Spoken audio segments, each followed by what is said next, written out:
So as East Africans, we sit here and then do what about it? For the last 2 days, on Monday and today this morning, I spoke with the President of South Africa, who sought me out to speak with me on this matter because of their involvement in Eastern Congo. And he's also there pretending to be playing a peacemaker role. And he has a force that has been fighting alongside FDLR and has been fighting the M23 on the instructions of Tshisekedi, because these are people who are not supposed to be in Congo, that these are from Rwanda, or the M23 are not Rwandans, please. These are Congolese, and one time he accepts it, then another time he says, no, part of it is yes, and then the other part is from Rwanda, and these are He keeps on going. And how do we, leaders of our own countries, accept this to go on forever and just accept that we shall be manipulated by Tshisekedi or whoever is supporting him? And South Africa dares even issue threats about what is likely to happen after that, and so on and so forth. Of course, we will see what threats they are talking about. Maybe they should have done that exactly for which they have been issuing threats. They should have done it to clean up the mess in Eastern Congo, or to fight back those who have been trying to clean up the mess. Ladies and gentlemen, the historians say that man was created to fight. The whole world is comprised by wars, and wars of different intensities.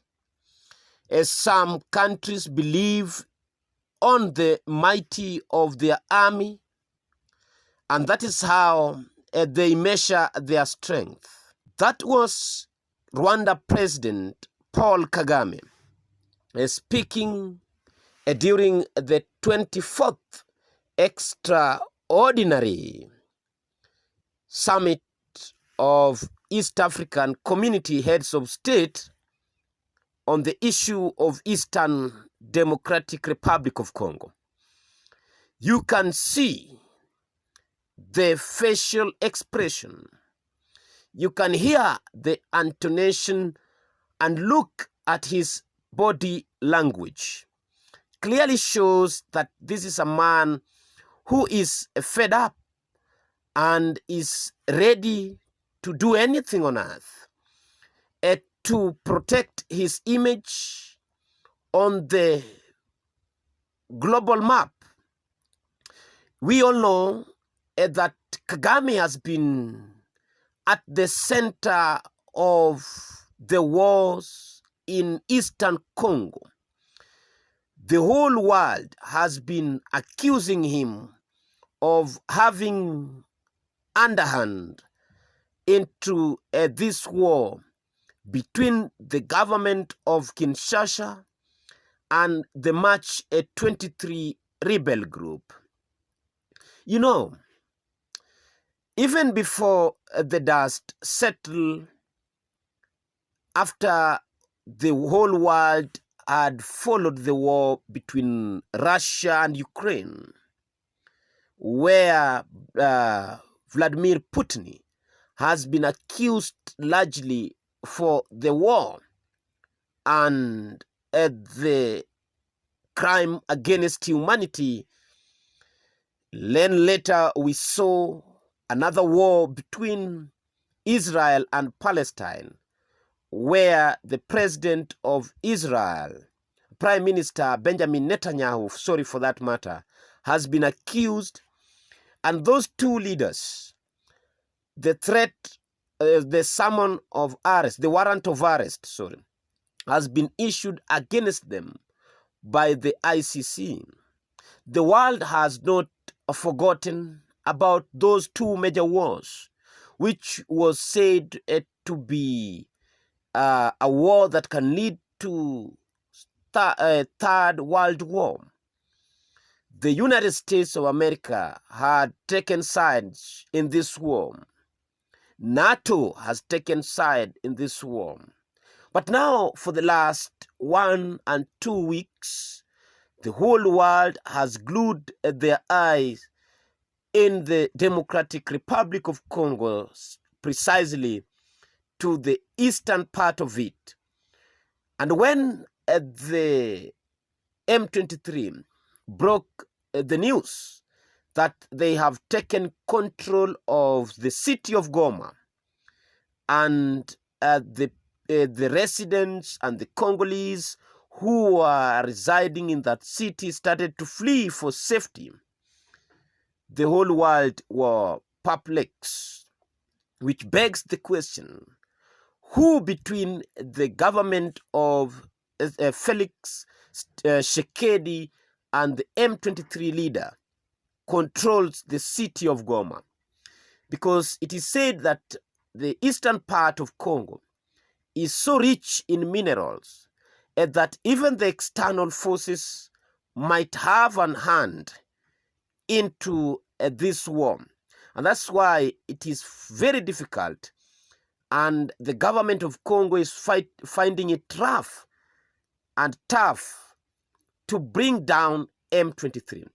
Remember that it is not only M23 that is the militia in Congo.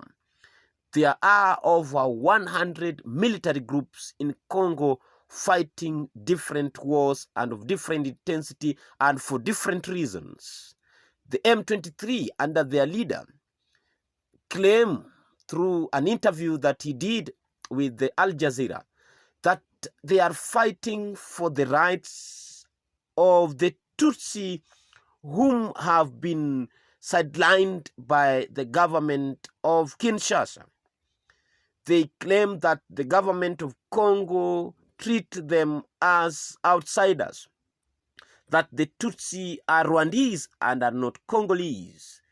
That is the reason why they enter into the forest to fight for freedom and liberation of the Tutsi. Tutsi have suffered historical injustice. You remember the genocide in Rwanda. They suffered during those days, and now they claim that the government of Congo is not giving them the services they deserve and treat them as Congolese. And so Kagame today said that the president of South Africa is a hypocrite.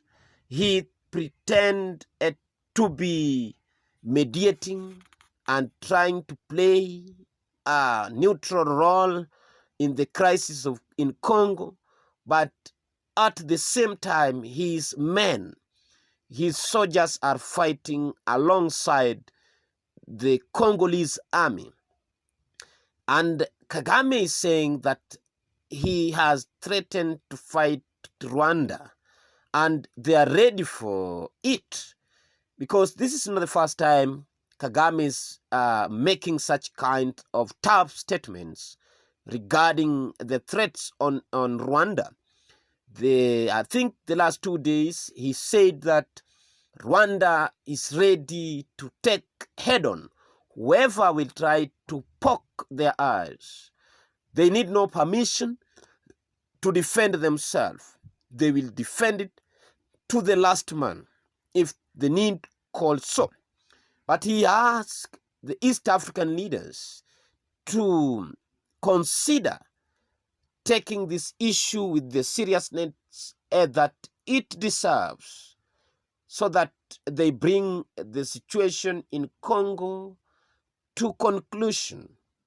So, ladies and gentlemen, that is what we have for you at the moment.